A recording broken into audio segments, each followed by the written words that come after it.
Hello, everyone. I'm Rosy Marquez, the host of the Aligned Soul and Purpose podcast. And today we're diving into a topic that I have lived so closely to for so many years: motherhood and purpose. So many women wonder, like, can I really pursue my purpose and still be the mom that I want to be? So today we're going to explore that together. No rules or judgment, just truth, reflection, and love. Can you recall a moment when you felt torn between showing up as a mom and showing up for yourself? I know that I constantly battled with that because I wanted to be this mom that in my mind was a perfect mom. And even though it sounds silly to even say the perfect mom because there's no such thing, I still thrive to be that, to be as perfect of a mom as I could while still trying to fulfill the things that were calling me to be me. And so I always thought I had to choose. And it felt like I was constantly bouncing between both of them and never blending them together. And now, as I'm starting to understand more of what life truly is, I realize that you don't have to choose. You don't have to bounce around. You just learn to blend them together. And I at times I still think or these thoughts come to my mind of like, am I being selfish for wanting more? Shouldn't they be enough? Like, shouldn't I just be happy? Like, I got to have three beautiful, healthy children. And there are so many women out there that wish that they could be able to say that. And I never have taken that for granted. I am very grateful that God decided that I needed to be their mother, that I deserve to have three healthy children. And I'm thankful for that. And at times, I felt like I was not thankful for it because I was complaining or I was wanting more. And so that constant back and forth really wore on me. And it kind of left me not being the mom that I visualized or even the woman that I envisioned. And so I realized one day that my purpose and my motherhood were never meant to be competing. And they were just always meant to coexist, to teach one another. Like whatever struggles I'm feeling as a mother are things that I need to work on as myself. Like you may have heard other people say that we are mirrors, and the things that we see in others that bother us or we feel like we want that, those are the things that we need to work in on for ourselves. So anytime that I see uh, my daughter being determined, then I remember, okay, that's showing me that I need to learn how to balance the way I am with my determination and show her that it's okay for her to feel this way and we coexist together. So for me, my core values are love, peace, respect, and doing meaningful work. For me, those are my core values. Everything that I do, now that I have pinpointed who I am, I try my best to figure out, okay, is this radiating love? Is this radiating peace? Is this meaningful work to me? Is this showing that I'm respecting myself? And when I ground myself in these core values, then all of my decisions are a lot easier to make. Not easy, but easier. And so I'm giving my children that exact example that I always wanted to give them as this perfect mom, because now my children can feel my love more often than in the past when I was constantly just doing, and I don't have time right now. Quickly give me a hug and then go clean your room, or quickly go do this because we need to move on to the next task. And so now being able to slow down and understand both for myself that I need to live it now. I need to live it right now. I need to not continue to pressure myself on this purpose, but the fact that when I show my children these emotions, then I'm being the mother that I always wanted to be. And at the same time, I'm filling my cup my as a woman, as me, as being more me. Like this is me, therefore doing these things for my children and coexisting with them allow me to feel fulfilled.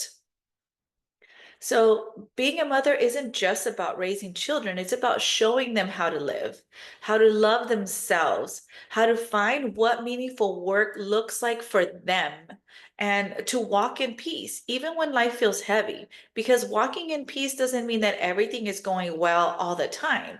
It just means that we get to choose how we react to every situation, positive or negative. And so, being able to show them, like, okay, yes this is not the way I had planned this day to go. Now my I'm sad or I'm angry or I'm discouraged, but I'm choosing to see the lesson in it. So what is God trying to teach me with this situation right now? And so now I'm being able to walk in this peace and show them what it is like to live my core values. So I stopped constantly waiting for that perfect time and instead started integrating my purpose into my everyday life. Not perfectly, of course, but intentionally. Like we know we have to be intentional with everything that we do. And I try to live my life in this like 80-20 rule type of thing where I would like to set my intention in writing every morning, but it doesn't always work out. But 80% of the time, I write down what is my intention for today. And if for some reason I'm not able to wake up early enough to get it written down, then I know that before I get out of bed, I need to think about, okay, what is my purpose for today? What is my intention for today? And in doing that, I give my kids something deeper than the words. You know, I'm living and breathing example of what it means to honor your soul. And I understand that there are so many challenges that we face as women, and we are probably have asked ourselves, like, do I have to choose between my dreams and my family? Do I have to pause my goals in life to raise my family? And I'm going to say, no, you don't have to pause that. You may have to reprioritize like certain days. Like today, my priority has to be this, and it's working towards this goal. Versus tomorrow, I can prioritize this, that it's working towards another goal. Or my life, you know, there are things that we still have to take care of that maybe are not um, directly correlated to my core values. Like, for example, I can say that having to go to the grocery store, first of all, I don't want to say I have to go to the grocery store. I get to go to the grocery store. Maybe I don't see it as a direct correlation with my core values, but when we sit down and slow down and think about it, it does. Because going to the grocery store allows me to show my love in the meals that I feed my family. So even though it may seem like a mundane task, it isn't. It is related to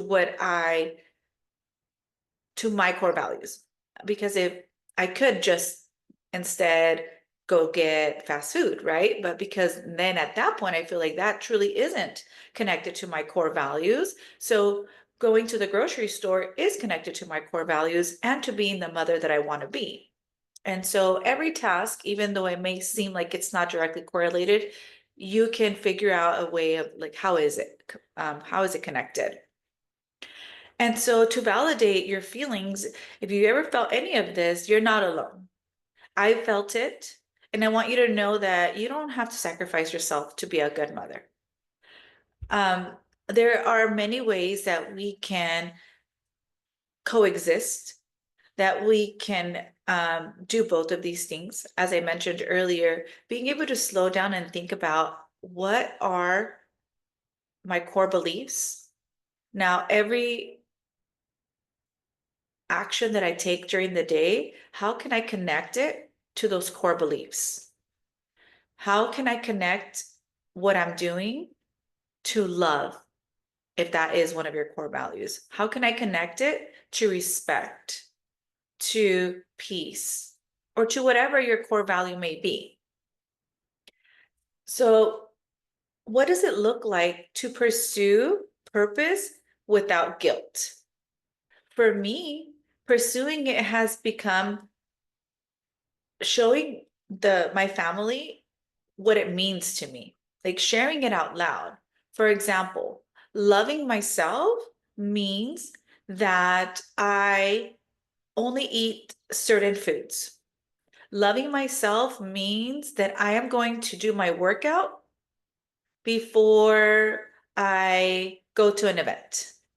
Um, Showing myself inner peace means that I am going to do breath work before bed. I'm going to do my journaling before bed. So if my children need help with their homework, they know that I don't want them to interrupt me once I've already gotten into bed, because now I am prioritizing myself, my inner peace. And I have to express that to them because this is not who they're used to seeing, right? This is something new for them. This has been ongoing for the past 2 years, on and off, but it's new for them. And I need to express my core values and show them how I show myself love, respect, inner peace, meaningful work, and then be able to explain to them, like, what does it mean to you? Look, this is what I do. Now, what does it look like for you? And I create these spaces for myself with passion. Like, I don't like, I have to go work out. No, I want to go work out. Working out makes me feel good. Eating healthy makes me feel good. Therefore, I need you to respect that. And then I'm able to be a better mom for you when I feel good about myself. And I'm able to express these things to my children. Yes, my children are older and I can express it to them and maybe more detailed ways, versus if my children were toddlers, then I would have to say it in a different way. Um, but practicing these things daily allows for that routine to kick in. And we know that even small children, routine is essential for them. And so being able to see that, for them to see that this is what mom does at this time, this is what mom eats, this is what mom likes to do, this is what mom does, and she smiles, like they can see that, they can sense your energy when you're doing these things, and they want the best for you just as much as you want the best for them. So I encourage you to think about, like, what makes you feel alive outside of motherhood? And like, what lights you up? And how can you take one small step toward integrating that into your life? One small step every week, and then build on that.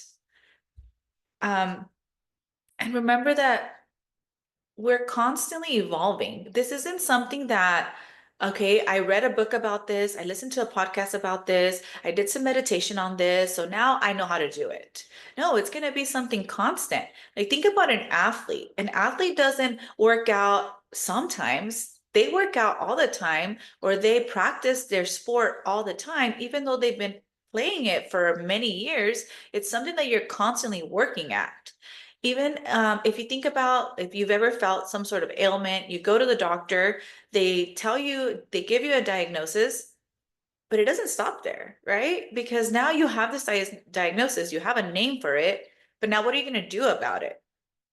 That's your choice. That is what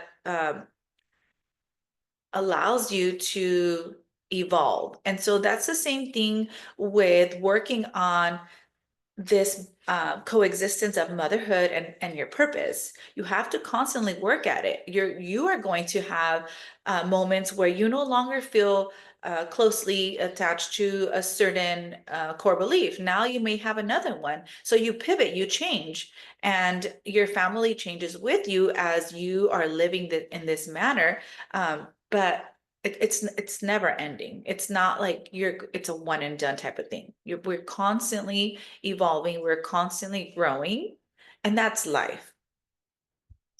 Um, Remember that it's not selfish to want a full purpose-driven life. You will be a better person to everyone around you if you are taking care of yourself, if you are feeling fulfilled, if you even like try to figure out what is it that lights me up. All of that will bring life back to you to be able to continue with the difficult events in life. So think about, what would you say to a woman who believes she has to wait until the kids are grown to live their life? What I would say is, at that point, now they're living on their own, they're grown up. What did you show them? What did you show them all of these years that they lived with you?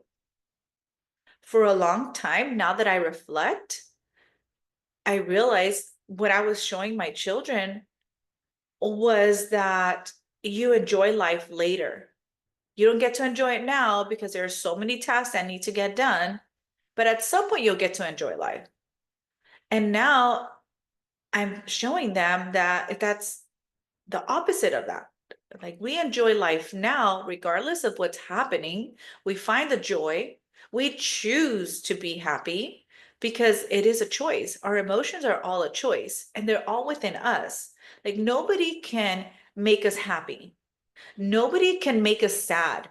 Nobody can make us angry. We choose to have those emotions based on what others are doing. But as I mentioned earlier, we are mirrors of that. So why is it causing you anger when somebody does this? Why is it causing you sadness when somebody does this? What do you need to work on in yourself to be able to control your reaction to other people's um, actions? We're in charge of that. So I know that that's not the message that I want my children to leave with whenever they grow up or they move out of my home. I want them to be able to remember, like, my mom was happy in the moment. My mom tackled difficult tasks in this way. My mom took care of herself by doing this. My mom took care of us by doing this. And so that's the way I'm choosing to live my life now. And I hope that these questions help you think about, what is it that you want your children to remember you by. And I have so much work to undo, so many years um, of living in a fast-paced, angry, resentful world. And my oldest is the one that I have the shortest amount of time to undo or to rewire is to show him that I was young, I didn't know better, nobody had taught me this. And so now that I've learned it, I want to teach you, I want to pour all of this information into you because this is the way I want you to remember me.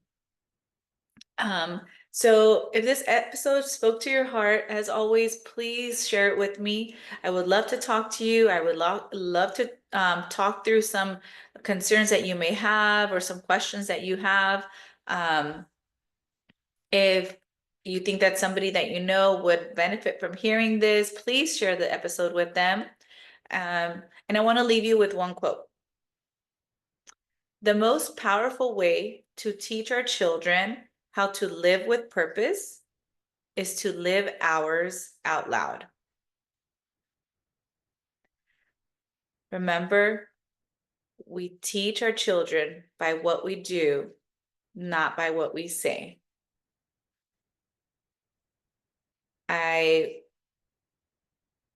I hope this resonated with you. I hope that this provoked some thought. And I hope to see you guys soon.